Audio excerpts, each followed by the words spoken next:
All right, thank you all for coming. Thank you all for joining. The Leadership Standard is live right now, and we will be coming online with Caroline Uchenna Okorafor while I have more people join us.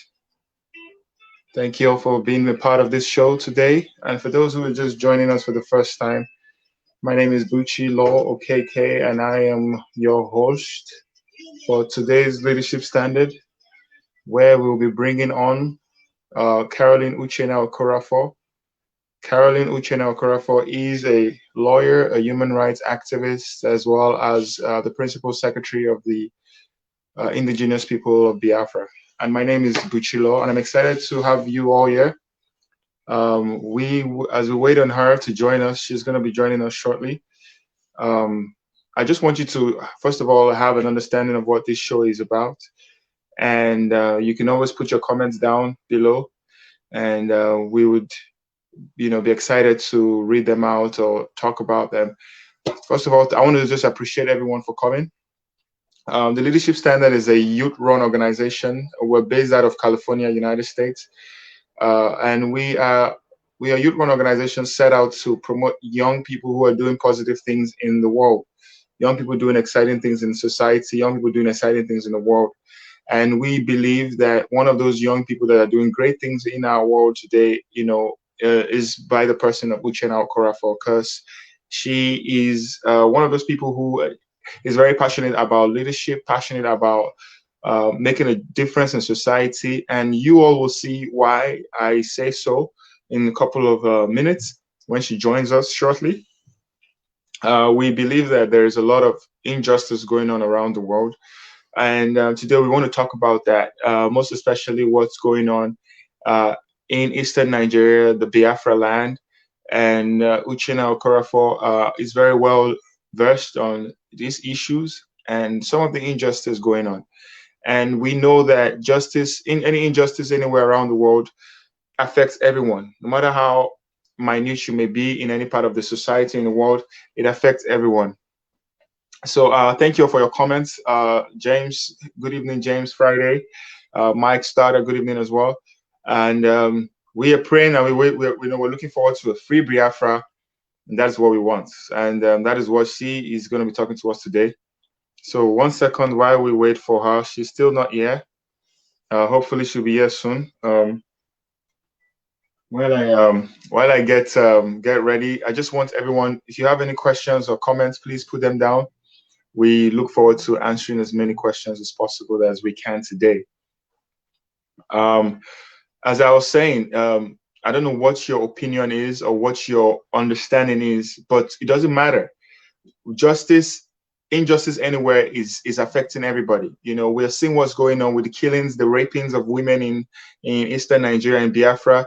We're seeing a lot of people who are, losing their lives, being tortured, being unjustly put in prisons, being unjustly incarcerated for months without trial.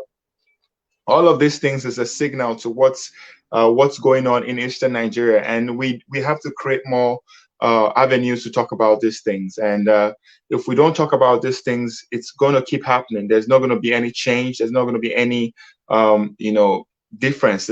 Things will still remain the same. And the only way we can talk about these things is when we bring them to limelight. And that's what we want to do today. We want to bring these things to the limelight. We want to bring them to the fore. We want to talk about these things and see how the international community, how we ourselves can actually make a difference in society so that we don't keep making the same mistakes over and over again. And that's why we are going to have the discussion. So thank you all for coming. Uchenna will be with us shortly. But before she comes on, if you have any questions you want to ask, please put them down in the comment section. And I will try as much as possible to ask these questions. But again, ask yourself, are you living in an ideal world? That's my question for you now. Whoever is watching me, are you living in an ideal world? And what is your definition of an ideal world? What's the kind of world that you want to see? What's the kind of vision that you have for yourself? And that's what everyone is looking for. Everyone is looking for an ideal world. We're all looking for a world that we can all live and live to our full potential. And the question then is, are we living in that world? And the answer to that question is it depends on wherever you are. we know for sure that in Eastern Nigeria, we are not, that's not an ideal world. An ideal world is a world where there is justice, justice, equality for all. You know, that's the kind of world that I envision for myself, for my family, for the next generation, is an ideal world where there's justice. And there cannot be justice if people are unjustly incarcerated, if people are put in prisons, if people are not, you know, are not shown the right way to live their life. There is no justice. People are being killed, you know, jungle justice. There is no, you know, things are just happening in a world that is not, you know, that is not enlightened enough or awakened. We have to awaken the mindset. And that's one of the things that I have gotten from. Thank you so much, Chidi. Chidi, thank you so much, Mr. Chidi. Dr. Chidi, we appreciate you. Thank you for coming.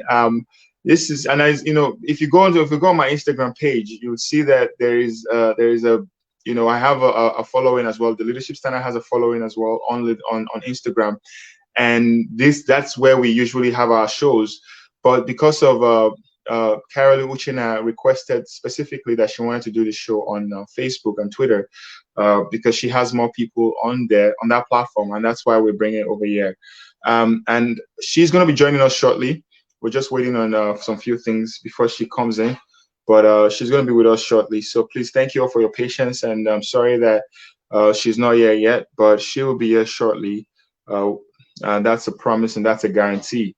But again, I was talking about what we understand, or what do you understand by an ideal world? What is an ideal world? You know, to all standards. I have been seeing a lot of things where people are celebrating the fact that they leave Nigeria or they leave Africa and travel to Western countries, and they celebrate these things. So we see a lot of people who are excited to leave Nigeria. We see a lot of people who are excited to escape from Nigeria. And the reason why is because I consider, you know, Nigeria not an ideal world. Nigeria, you know, the essence of life in Nigeria is not ideal for anyone who wants to consider themselves, you know, that wants to live in an ideal world. You know, people live in America, people live in Europe, people live in you know, all the parts of the world, Dubai, you know, Asia, wherever it is, and you see as what it resembles an ideal world. What is that resemblance of an ideal world? And that is not what we see in some African countries, most especially Nigeria. And that's the focus, that's the focal point of today's topic, is what's happening in Nigeria is not ideal for anyone to live in. And we look at the oppression, we look at what's the suppression going on, and the killings, the rapings, the murders, the all sorts of things that's going on there. And we know that these things are not, it's not normal, and they should not be celebrated, or they should not be seen as normal. So, and that's what this conversation is going to be. The topic of this conversation is the case for justice, you know, the Biafra Republic, the case for justice, the Biafra Republic. And please just bear with me. We still have not had, Caroline hasn't joined us yet, but she's promised she will be joining me shortly. Yes, thank you so much, Mr. Chidi. I hope you guys can hear me clearly. I just believe that, you know, I am being heard. If you can hear me, please just put a thumbs up, something to show that, you know, you're hearing me. Thank you, Mr. Chidi. You're very interested in listening to young people. Exactly. And that's the word right there, young people. And that's what I tell people, that the Leadership Standard is a program that's aimed at promoting young people. So we are looking at promoting young people who are doing positive things in society. And you know, I'm very excited with the speaker coming in today, Carolyn Uchenna Okorafor. I'm very excited for the work that she's doing. And I want us to have a conversation with her today where she shares, you know, what exactly she's doing and what makes it relevant to our current society that we're living in. We care so much about what's going on in Eastern Nigeria, despite the fact that we live, you know, in other parts of the world.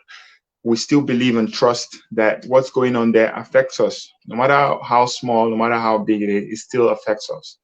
And that is why we want to have this conversation today. Still waiting. So yeah, while we still wait for Caroline, I'm going to be reading the comments before she comes in. And thank you so much, Mike Starter. And it says an ideal world is where someone can live their lives in safety. They have access to free education. They have access to suitable medical facilities. They have access to food. They have access to clean water. They have a life that gives them hope where they can fulfill their potential. That's powerful.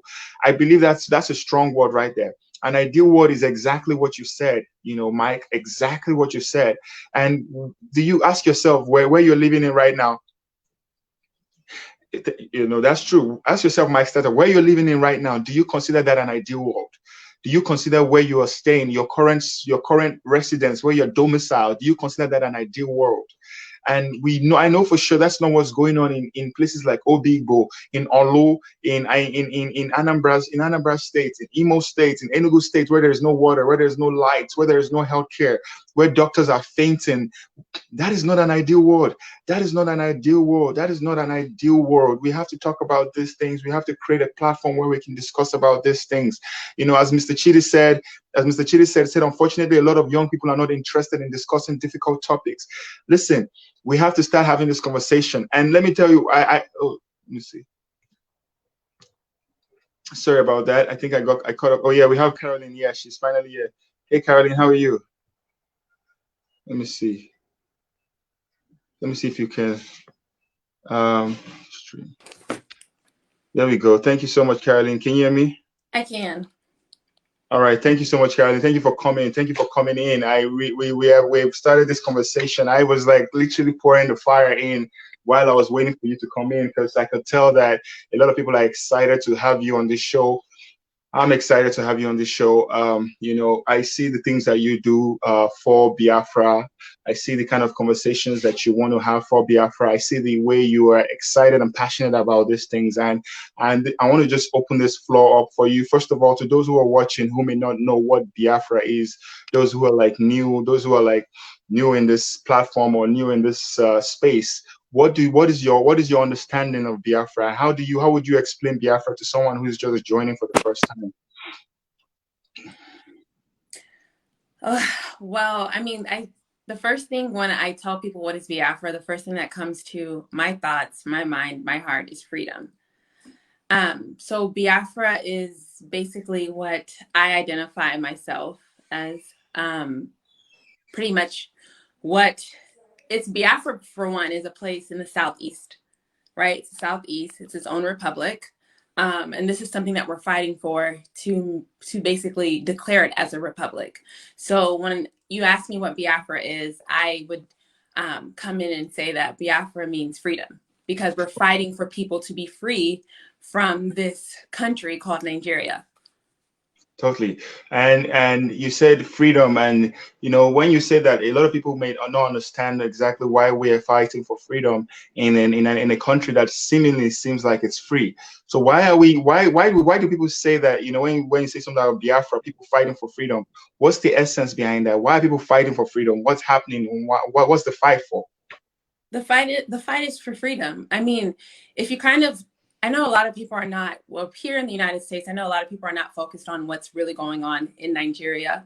But currently, I mean, Biafrans are being oppressed. That's the main reason why, right? So It's even advocating for freedom is an issue, which when you protest for your freedom, that's a fundamental right, freedom of speech, right? Right. They want a way out of this whole terrorist country called Nigeria. You know what I mean? Biafrans have always been oppressed and oppressed and oppressed time after time, right? So since we go back to all the way of the war, right? There's no change since the war until now. It's still pretty much an ongoing genocide. People are dying every day, right? They have a problem with us for standing up for our rights regarding why we want to be free, why we deserve our own republic. And as a result of that, people are dying. They're getting kidnapped. They're getting raped. And instead of us forcing to become a part of this contraption, right? Instead of forcing us to become a part of this contraption, and you're killing us and enabling us to live and just be free, they're terrorizing us. So what we're advocating is for just take your country. If you want Nigeria, take it. We want freedom and we want Biafra. That's powerful. That's powerful. And I know that we, the case, our subject today, for those who are just joining us, our subject today is the case for justice, the Biafra Republic. I want you to talk to me about, you've seen a lot of injustice pretty much in your role as the principal secretary of the indigenous people of Biafra. I want you to talk about one of those scenes of injustice and how first of all, how the international community, the media is taking it, and what do you think, is the reason why Biafra or the injustice going on in Biafra is not like world topic or world news? Okay. Well, I'll answer your first question. So when you think about Biafra, right? Let's talk about the whole corruption of Nigeria. Nigeria Okay. as a whole is very, very corrupt. Within Nigeria, you're going to have several different issues, right? So Right. you have the issues of the youth being oppressed from the government, right? Right. Have Yorubas also advocating. There's different issues, right? So many issues, and it's so hard to kind of pinpoint where the problem is. So when you look at the Southeast, that's an issue within itself, right? And because Mm-hmm. the way that the government is using their tools, their corruption, and their power to suppress us, those issues are not coming notice. Because one thing that you have to understand is everybody has problems in Nigeria, but ask yourself how many people are fighting for secession, right? Mm-hmm. When Right. you fight for secession, you're not fighting for get me out of prison. You're fighting to basically, remove yourself from a country, right? So when you Yeah. think about that idea, it's like, okay, all of these issues, which one is the biggest threat, right? Mm. Which one is the biggest threat that we can suppress? And Right. clearly it's Biafra, because it's something that it's real, and it's something that it's so tangible that you can be able to get, and they don't want us to have it. So that was your last question, and I want you to kind of take me back to your other question. Yes. So first of all, thank you for such an amazing answer as always. My other question is about what particular injustice has been so close to your own heart Right. currently going on in Nigeria to the Biafrans. Thank you for that. The biggest thing there's numerous of injustice, right? Every day I'm getting somebody's getting kidnapped, abducted, or raped. The biggest one that I'm currently working on is the women that were abducted, and they were brought to Abuja, and they were raped. They were raped. I believe the time that they were abducted was around October, November, by the Nigerian army. The Nigerian army, right, abducted them. They were raped.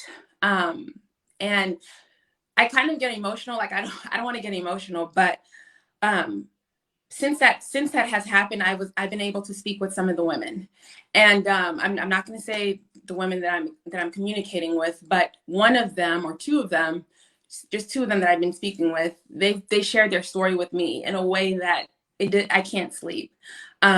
She was raped. Like, let me just give you stories.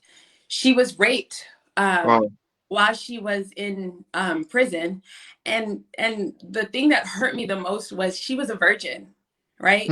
She was a virgin, and they raped her.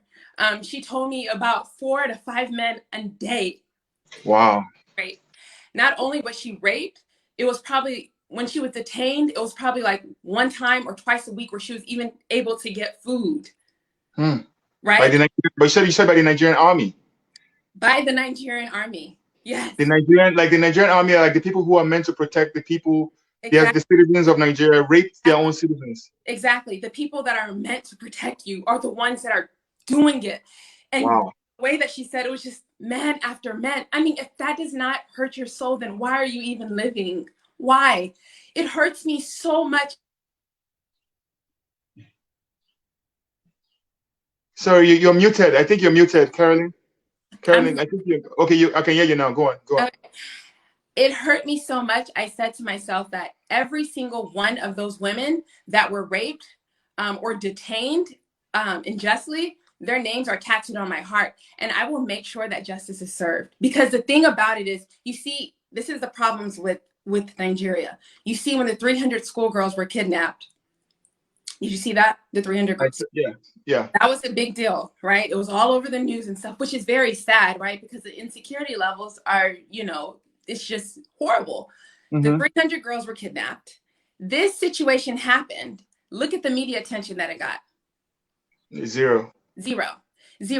So my thing is, and Henry Shield, he had tweeted something that was so good. I would want to probably go back to that tweet, but basically it's like when things happen to Biafrans, it's like they're pretty much animals. They're at the bottom barrel, right?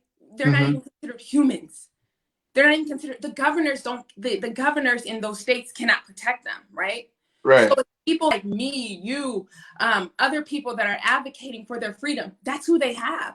They trust their own government. So if you live in a society where you can't trust your own government, why in the hell are you living there? Why live there? Rather, allow us to create our own republic where the people can trust us, right? Exactly, the people can trust us and people can start living, you know, and the media, they like to report what they talk about what they want to talk about, right? Right. There's no difference from what was happening in the 60s until now. It's just that it's been drawn out.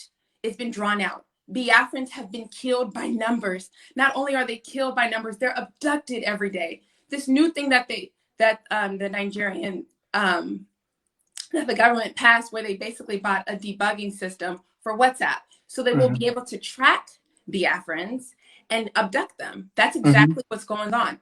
And then let me tell you this: they spend all of this money doing this for people advocating for freedom, but the real people like Boko Haram, you cannot have that same energy and do it. And then one more thing, and then I'll settle down. But Mazi Nnamdi tweeted today the video with the Fulanese stating that the Nigerian government is supplying them with arms. Oh my God, that's crazy. I saw that. Supplying them with arms, right? You're supplying them with arms. Rather, these people that don't even have weapons, we have to raise up our own army to protect our people. Right. And these people that are just advocating for freedom, dying. For what cause? So please, that's why I said America or other countries, please tell me why you don't feel like it's necessary for you to step in. Why? When the government itself is the terrorist. The government itself is the terrorist.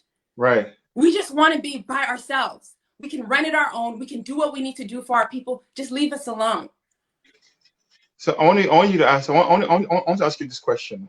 What do you think is about Biafra? What is it about Biafra that brings like a sort of like a shiver in the minds of like people or the people in government? Why are they so afraid about Biafrans or Biafra or the idea about Biafra? Why does it seem like there's always a conflict whenever people bring up the issue of Biafra, you know, in conversations? See, if people thank you for that question. See, the problem is that the reason why they're so shaken by the idea of Biafra, because it's real, right? The government will laugh at things that they know that it's like not on their level, they can't worry about. But the way that we're rising and moving in a way is that Biafra is inevitable, right? Nigeria is on the verge of breaking. As a matter of fact, it's broken. Let's not even say it's on the verge of break. It's broken. So the fact that we're getting there, it doesn't sit well with them. Secondly, you know, our ancestor spirits are real. People cannot forget the 1967 genocide. You cannot forget that. Some of the people now that are in the government, right? They were there during the war. You know, some of them were probably like teenagers and youth. They were there during the war. So just having that memory of, and people know that war, we lost a lot of people and they were at fault. It's a guilty factor too. Although they're evil, it's still a guilty factor. So it's like having that guilty factor and then seeing it as it's almost that it's possible, it's coming, where you can feel it coming. It's an issue for them. They're going to try to do everything they're going to do to stop it, right? But as they continue to show themselves by raping, abducting, and doing all of this stuff, and as long as people like me and you and other people are voices, we're unstoppable. And that's what they need to understand. Yeah, totally. And I see that I've heard conversations where Mazi Nnamdi Kanu has spoken in several platforms where he has said that he has continuously written to international communities, written letters, and nothing has been done to help the situation. So do you think at any point in time, do you think that, you know, the international communities will play any role at all towards the emancipation of Biafrans or Biafra people? I'm just going to be real, 100% real. So international communities, right? So when we think about the case of Biafra, what is the first country you think about, or the first international community that comes to your mind? I would think of Israel, Israel. United States, What else? United States. No, it's before the United States. Just a country that works so well with Nigeria. Oh, the United Kingdom, the UK. Correct, right?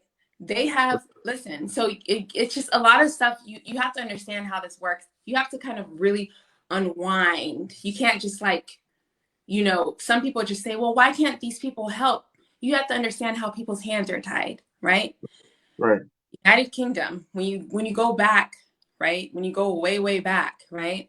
They pretty much came into this place where they made up called Nigeria, and they forced people to adapt to this lifestyle that was not theirs, right? And not only were they forcing people to adapt to it, they were also benefiting from it, right? Because in a way, not in a way, it's facts that Nigeria is a company. That's what it is, right? It's a company, right? And the white and the UK, they have their hands so tied in it, right? So it's like rather them actually doing the right thing, and they know what's right because because their silence enables, like their silence makes them guilty. They know what is right. They were there when the genocide happened. They know that you cannot force all these tribes together. Rather than them actually undoing their wrongs and putting their stance on and saying, hey, you know what, let's just go ahead and let's do something where we can help these people declare Biafra. They won't do it because their hands are so tied. Their hands are so tied in this whole company of Nigeria. And that's the issue. That's the issue. And if that, if they don't want to focus on Biafra, fine. Let's talk about NSARS. The evidence was so clear of the police, of the Nigerian army shooting the protesters. Boom, boom. The evidence was clear. CNN broadcasted it. Everybody broadcasted it. They even had something at the ICC court. And today I found out that so far only 4 police officers have been arrested. That's considered justice, right? That's considered justice. What has been done? You know what I mean? Just as Nigeria looks bad, the UK looks just as bad. They're at the same hands. There's no difference between the Nigeria and the UK, because if they're supposed to be a big brother, towards Nigeria, they're not telling them or correcting them for their wrongs, or at least giving us what we want. Right. Someone said, Mike Starter said the UK military trained the SARS operatives. Yep. I knew that as well. And that's crazy, because look at the way they train them. They train them to kill their own people, hate their own people. And those seeds have been grown in our minds. And now it's yielding so much fruit, because we're seeing so much division in the country and so much hatred on all sides. Someone else also says that England is the problem of Nigeria today. They should let Biafra go. Another one says, Ugochi says Biafra shall come. Mike started again, said international community will ignore as long as they can, because they are receiving resources from Africa. And I believe that's what's happening with most international communities, because they see Africa as like a looting ground, a place where they loot resources. So they don't really see, there is no really like this urgency to save any Africa. And it doesn't even matter whether it's Biafra, whether it's any other parts of Africa. They don't care. So that's why, and that leads me to my next question, the Eastern Security Network. What do you say to those people who say the Eastern Security Network is a far cry or too much, like the Biafrans have gone too far with the Eastern Security Network? What's your view on that? I wish I could. I was like, I wish my phone was open, because I would show you a picture that I received this week, and then everybody watching can tell me why we need the Eastern Security Network. The government is not protecting us. The government of the states where Biafrans reside in, they're not being protected by their own government. They allow Fulanese to come into the land, right? They haven't really, some of them are like walking on water. They haven't really actually put a standpoint on it.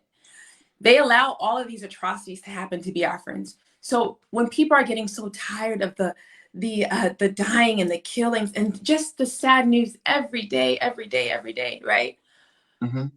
What's going to happen is you're going to continue to sleep on your back and just allow them to continue to do that? No, Every person deserves, they have a right to protect themselves. And that's exactly what the Eastern Security Network is doing. There's no wrong into what they're doing.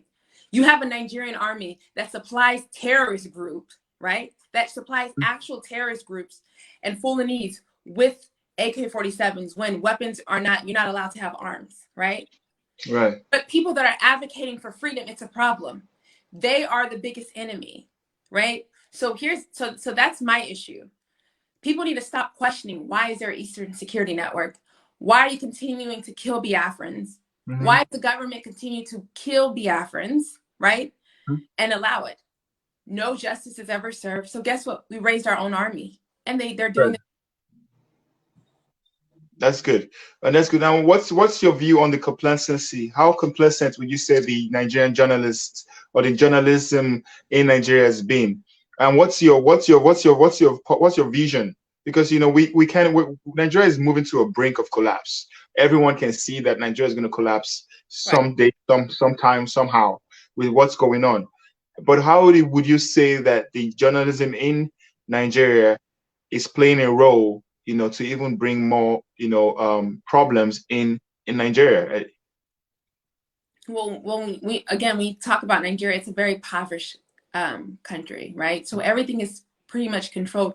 Even though you know what the right thing to do, a higher authority can come and control you just with money, right? Mm-hmm. So you have the parts of the corruption, right? So where journalists know, they know what they should know, they know what they should report, but then they're bought off by the government or they're threatened, right? So if you have those two mixes, no real journalism exists. You do have journalists, but how many, you could Google right now, journalists in Nigeria that has been killed this year or last year.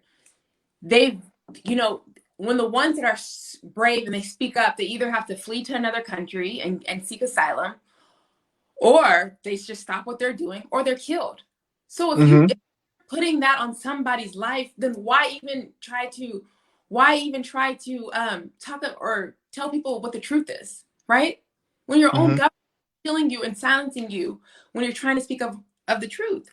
So that's the main reason why journalism is not real. And then you have the journalists, and I'm going to call them out. I'm not going to call them out, but you have the journalist companies that try to attack, even Igbos that try to attack what we're doing, what Biafra. They try to make these false narratives. They try to talk about Mazi Nnamdi Kanu. Oh, he's not doing this, or he's doing this, or he's doing this. All lies, lies, lies, lies, lies. Right. Continue to lie. In order to what? Defeat what we're doing? To defeat what we're doing? No, it doesn't work like that. So that's why for me, it's hard for me to kind of find a journalist and trust them, right? So what I do is there's certain journalists that I work with, you know, and I work with them around and see what we can do, because Inner Society, very good, and they're not affiliated with IPOB, but their facts are so on point, right? I'm actually getting people here in America to actually look at some of their news because it's so on point, and that we need more of that. Awesome. And I see some people have been like asking about streaming. Please, if you want to share this video on any platform, please go ahead and share it. I have no reservations. Share it on any platform you desire. We want to get this message out there. This is a very timely message, and we have to keep talking about the injustice going on in Biafra, the nation of Biafra, the people of Biafra. So I want we just came out of Black History Month in America, all right? I want to ask you this question. What is your opinion? You know, African Americans went through a similar situation like what's going on in Biafra land, where they were oppressed by white people, where they were killed by white people, where they were, hung on trees by white people. What's your opinion? What's the similarities between what African Americans faced in America and what Biafrans are facing in Nigeria? What's the similarities and how can we learn from African Americans and what they've done so far? The discrimination and being oppressed, that's the biggest similarities. But the thing about when Black people, when me being Black here in the United States, I said this before, I'll say it again, in ways we're a second-class citizen, right? You're always judged. You're judged by your profession. You're judged by the way that you talk. Black people are judged, right? People are, they're judged here. So in regards to, and who are they judged by? White people. You have to look at how slavery and racism put a big part in America, right? When Black people were so oppressed. I mean, like, I'm all Black Lives Matter, you know, here, because that's what I fight for here as well. But if you just look at the history of America and Black people, they were just, it was horrible. And so Black people are free, they're still in a way oppressed in so many ways. There's so many innocent Black people that are currently in prison for crimes they did not commit. And I worked in an innocence clinic, and when you read, even they have no evidence and they're still locking them up, right? And this is what, a white justice system that's doing this to Black people. So now when you pretty much compare that to a country like Nigeria, it hurts more. You know why? Because it's your own people that are suppressing you, right? Not, it's, you know, yes, the British, fine, but it's still your own people that are suppressing you. So that's an issue. It's like, it's more of a, it's not, it's like it's a dying pain. When you think about it, it's like Black on Black oppression. That's horrible. And that's what Biafrans are going through. Right. And now I see that, you know, even in a similarity with what's going on in African American in America, you know, a lot of people see like an escape from Nigeria being they traveled out of the country. Right. So someone, you know, goes out and shares a testimony in church. Hey, I got a visa to leave Nigeria. I'm going to America. And a lot of people who say that you were living in America. I'm living in America. Why then are you so passionate about what's going on in Biafra? Why don't you what's your view on that? No, I mean, that's okay, because at the end of the day, like, you go, that's your home. You know, like where your root is. You talk about where your root is, and people now are like, oh, a lot of Black people are now like, oh, like Africa, that's like my home, that's my motherland, right? People kind of, basically, they kind of construe that into where their original home is. That same idea, that same method, that's the same thing I do, right? So Biafra, that's my home. That's where my ancestors were. Both of my parents were born and raised in Biafra, right? I want my children to know about Biafra. That is considered home, right? And there's no people that are here, Igbos and Biafrans that are Biafrans, all Biafrans that are here in the United States that they have notice of what's going on, and they say, oh, it hurts my heart so much. I can't think about it because, you know, the war was so bad. What's the difference between then and now? What's the difference between then and now, right? The same thing is happening, but with technology now and just the modern world, we have a better chance of doing something. So stop trying to feel sorry for Biafrans and what they're going through. Like, oh, it's too much. Oh, IPOB. Do something about it. Do something. There are people that are not even in IPOB or that's just a Biafran. They do so much about the cause because they see the atrocities on a daily, right? And I think I told you earlier, that came to my mind is our generation too, right? Oh, the youth, whatever. Our generation. Are you going to be in a generation? Are you just going to live in a generation and just be a doctor, a lawyer? And are you going to live in a generation, or are you going to fight for generations to come? Right? And that's what I'm doing. Yes, I'm an attorney, but what else? I fight the way that I fight for Biafra. This is how the same method I apply for my clients, because I hate injustice. If you know, I hate injustice. I hate injustice. I hate injustice. So the same energy that I use to fight for my cases here, I use that the same energy to fight for my people back at home, right? Right. Yeah. That's where it's at. Be that generation where you're gonna fight for generations to come. You only have one life to live. What are you gonna do to set yourself apart? What are you gonna do? What is the purpose that God has placed in your life to do in this world? Because yes, you can make a difference of being a doctor, an attorney, and engineer, and all of these good names, a baker, and whatever.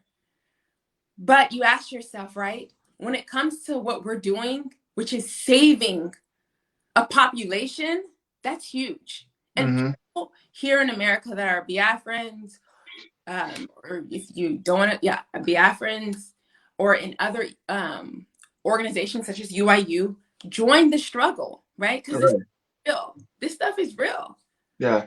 And UIU is also, it's Umo Igbo Unite in America. And you know, so many things are going on. I want to ask you now, someone might ask, like, there's so many uprisings going on in Africa. There is one going on currently in Senegal. There's one going on in Cote d'Ivoire. There's one going on all over the world.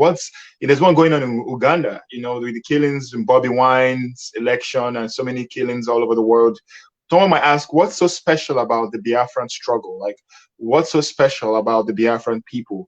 And what is the essence of all of this agitation, all of this noise coming up from that place saying they want to leave, and time and time again? What's so special about this struggle? So the thing is, which is crazy, is although I feel like, you know, Nigeria is very backwards and underdeveloped, a lot of different countries look at Nigeria as like the mantle of some sort of freedom, or, you know, as a structure that they can basically relate to or learn from, right? Mm-hmm. Which is sad. And that if you're placing Nigeria that high as a country, then think about what other countries are going to, right? Because Mm-hmm. Nigeria is very low regarding everything that's going on. So for me,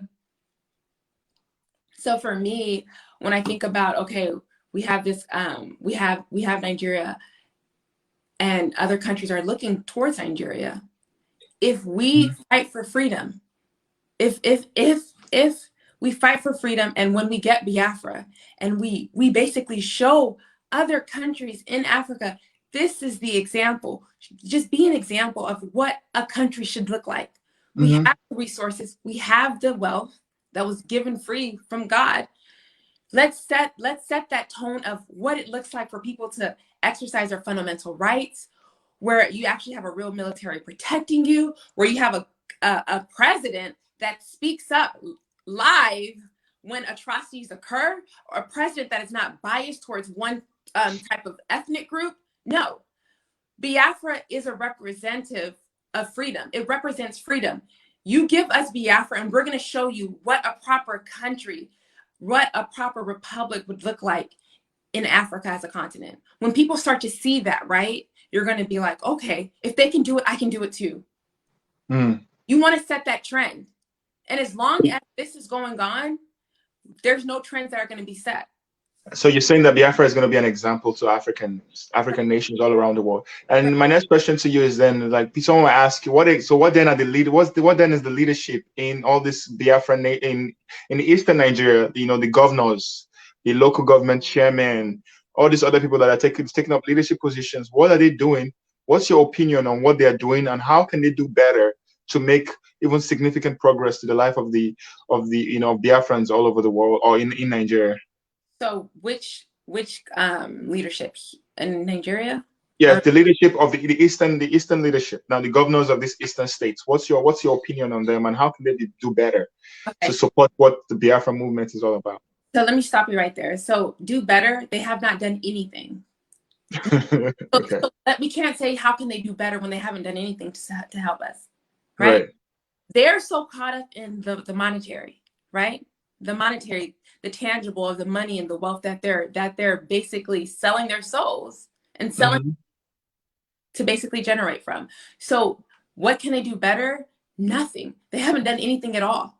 What they can do better is look in the mirror and look to see if their ancestors could come out of their bodies or from their souls, right? They can pray to God to forgive them for their sins, for so much atrocities that has occurred in their hands. There's nothing that they've done that's benefiting us. They've hurt us more than help us. Because what you look at the top, when you look at Buhari, I don't address people as president if I don't feel like they are a president. So Buhari, if you look at him from the top or whatever, you know, he's feeding all of these governors and promising all these Igbo governors, or not promising, but I guess probably putting it in their heads that they possibly can become the president in 2023, right? You have all these youth rising up. Oh, we're going to have a youth democracy and rise up to become president. It's not going to happen. Look at the history of Nigeria and ask yourself, can an Igbo presidency happen? That's not going to happen. It's not going to happen. And until they see that, maybe or maybe not, they'll help, but it doesn't matter. I don't look to the governors to help us to where we're going. All Mm. we have is ourselves. We don't depend. We cannot. The way that you deal with the struggle is you don't depend on people, right? You Mm-hmm. fight for yourself and you fight for your people. Right. And so pretty much, from what I'm hearing you, we're hearing you say, there is really nothing that they will do, and there's nothing that they can do. So No. my next question, I believe that the Biafran agitation has also awoken a different group of people now known as the Oduduwa Republic to speak up. So what would you say, and what's your advice to those that are agitating for Oduduwa Republic? And how would you say that they got this sort of courage from the Biafrans who have been shouting long ago? I'm very excited. I'm very excited. And the thing is, I'm very happy that we do have, it's just another support, right? It's like, oh, Biafrans are crazy, they're crazy, but we're not the only ones that are agitating for freedom. You have different people, agitating for freedom. The Yorubas, Middle Belts, there's different people agitating for freedom because they're tired of Nigeria. They're Mm-hmm. tired of Nigeria. They're tired of raising their children in a place where they don't know if their children are going to be alive tomorrow. People are tired, right? So I encourage them to continue to do what they're doing, and we're right there with them, right? We're not just fighting for ourselves, but we're fighting for everybody that wants out of this. Mm-hmm. Everybody that wants out. So yes. That's good. That's a good response. Now, I want you to talk to us about. I know you were personal secretary to Mazi Nnamdi Kanu. What would you say what's your opinion about his leadership style, and what do you think draws people to Mazi Nnamdi Kanu, and what separates him from the lot of leaders that have come out of Eastern Nigeria? Well, I would say for him is fearless. I think one word, what I would say about him is fearless, right? And I feel like for you, fearless and uncorrupted. Because the thing is, you have people that have tried to do what he's doing, but they get bought off, right? Or Mm-hmm. scared. Those two factors can make you, it can defeat you, not even less than a month, you're done.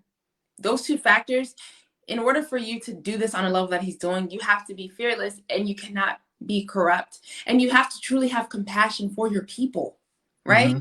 That's what it is. You have to have that. It's that level of compassionate for your people. And it's that level of understanding your purpose. Mm-hmm. People believe in him, right? How long has he been doing this? Let the records show. He's been doing this for how long, right? Ongoing and ongoing. He has not been bought. And that same level of compassion that he had when he started is the same level of compassion that he has now, and it's only growing, right? So when Mm-hmm. people look at a leader and they're saying, okay, we're trusting this man with our lives, we're trusting this man to lead us to freedom, right? They're looking for mistakes. Time after time after time, year after year after year, he's always doing the same thing, fighting for Biafra, fighting for Biafra. That narrative has never changed, right? Right. So if you see somebody that's so consistent and so passionate about what they're doing, then come on, that's Mm-hmm. it. All they see. Everybody else in the struggle, and I don't like to talk about people because when I talk about certain people, I don't want their names to come up and they feel themselves. So people in the struggle that has betrayed the struggle, right? That try to go against Mazi Nnamdi Kanu, look at them now. Mm-hmm. Instead of them, and they say, oh, he's not doing it. What are they doing? The people that Mm-hmm. have left the struggle, they're not even fighting for Biafra. They're just ramping about Mazi Nnamdi Kanu, and they're so obsessed with him. They're Mm-hmm. so obsessed, so obsessed. You take all that obsession that you have with one person, use that same Right. to fight for what you were fighting for, right? To fight Right. for what you said that he can't do. But Mm-hmm. you're doing that, but you're just obsessed about him. Sickening. So again, consistency, compassion, right? And that uncorruptness, right? And that leadership, that's what you need. And that's why people are continuing to follow him. Totally, totally. And what's your advice to those that are currently in, the Biafran agitation, the Biafra spirit, the Biafra movement? What's your advice to them to keep fighting, to keep going? What's your advice to those in the ESN who are volunteering to be in the ESN? It's a tough job, obviously. What's your advice to them? What would you say to them? Your efforts are going to pay off. All of our efforts collectively are going to pay off, right? ESN, they have a job to protect the people on ground. People that are in Twitter or social media, they have a job to get the news out. People that are here in America, you have a job to talk to your government. Everybody's effort is going to it's going to pay off. the thing that I encourage people the most is that in anything that you do, God is number one. I don't believe that you can do something if God is not the center and focus of what you're doing. If God is not the center of focus of what you're doing, any plans that you have will fail. God is the center and focus of this movement, right? We need to continue to pray to God to get us through this, and not only pray to God to get us through this, but thank him in advance for what he's going to do. Thank him in advance for what he's doing, because we've came a long way. I've only, believe it or not, I've only been in here since October, and I just pretty much took off because, again, I hate injustice. So we need to just continue to, you know, be each other's friend, best friend, you know, love one another, and just continue to pull each other up when somebody else is low, because it's hard. You know, it's hard seeing the atrocities day by day. It's very, very hard. So we need to continue to encourage one another, pray for one another, and know that at the end of the day, God is going to free his people. Free his people. He's going to free people that are going through this atrocity, that are having to. So yes. Thank you. Thank you so much, Caroline. I want everyone to know that Caroline Uchenna Okorafor is a lawyer, a human rights activist. She is the personal secretary of the indigenous people of Biafra and works very closely with Mazi Nnamdi Kanu. And we've had her on our show. And for those who are just joining me, my name is Buchi Law. I run the organization Leadership Standard, and we aim at promoting young people who are doing great work in the world. And today we are spotlighting Caroline Uchenna Okorafor.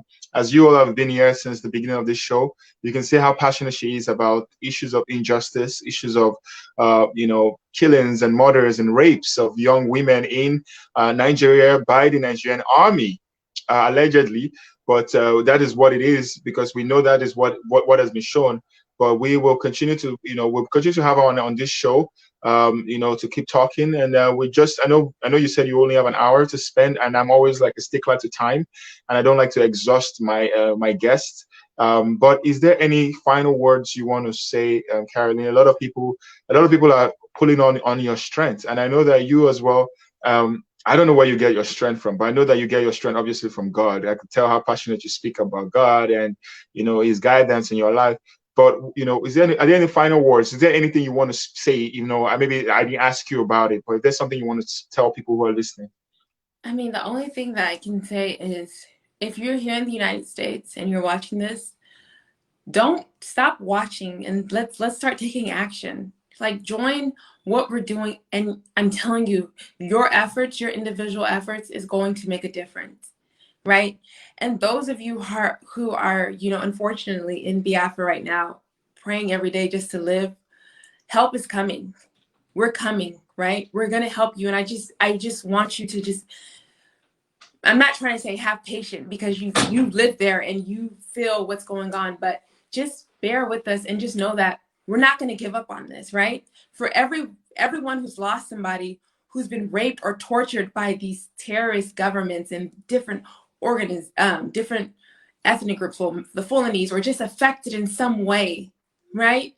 You know, your pain does not go unnoticed, and I'm right there with you, right? Your pain is my pain. Although I'm not physically there with you, I'm fighting for you, and there's other people fighting for you. And I just really want you to know that.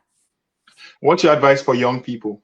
For the young people in the struggle, for your people who are just, you know, the young ones who are like coming out, you know, risking their life. What's your advice to the young people currently who are in this Biafran struggle? To just know that their efforts are going to set up a better generation for themselves and a generation to come, right? They need to continue to do what they do and be smart, right? If I tweet something that says delete WhatsApp, delete it, please. Like, if I'm tweeting stuff that's going to help, just please listen to me. I know what I'm talking about. But like, just continue to just fight and do what you're doing, because a lot of young people are very, very smart. A lot of them I talk to, very, very smart. So just continue to do what you're doing, right? We're all in this together, and we're gonna get through it. All right. Well, on that note, I want to thank everyone for coming. I want to thank you, Caroline, for coming. Thank everyone for joining us. I see a lot of wonderful comments here. Thank you for everyone who has dropped a comment. And I want to just say that, you know, please, wherever you are, please keep speaking up for the people of Biafra. Keep speaking up for the people of, you know, the Eastern Security Network, whatever they're doing, you know, keep supporting them, because I feel like it's something that needs to happen to save a lot of lives down the road, as well as even to save the lives of people who don't even expect that their lives will be saved. And Caroline, Uchenna, great work. I wish you all the best in your role as the principal secretary, and you know, keep inspiring and keep doing great things. Thank you for honoring my invitation, and Yeah. we hope to have this sometime again. Hopefully, we get more people who will talk about the same issues. But from here and from here on, please, thank you all. Please subscribe to the YouTube channel, Leadership Standard on YouTube. Subscribe, like, follow the Leadership Standard on Instagram and on Facebook. We do a lot of shows like this, and not just on Biafra. We talk about so many other issues. If you go on my Instagram page, you will see some of the videos we've had in the past, and even I've had Caroline Uchenna previously before on my show, and we're bringing her here again the second time as a role as the principal secretary. So thank you all for coming. Thank you all for being with us today. Wish you all a wonderful Saturday. Have a wonderful weekend, everyone. Thank you. Bye for now. Bye. Thank you, Caroline. Bye-bye.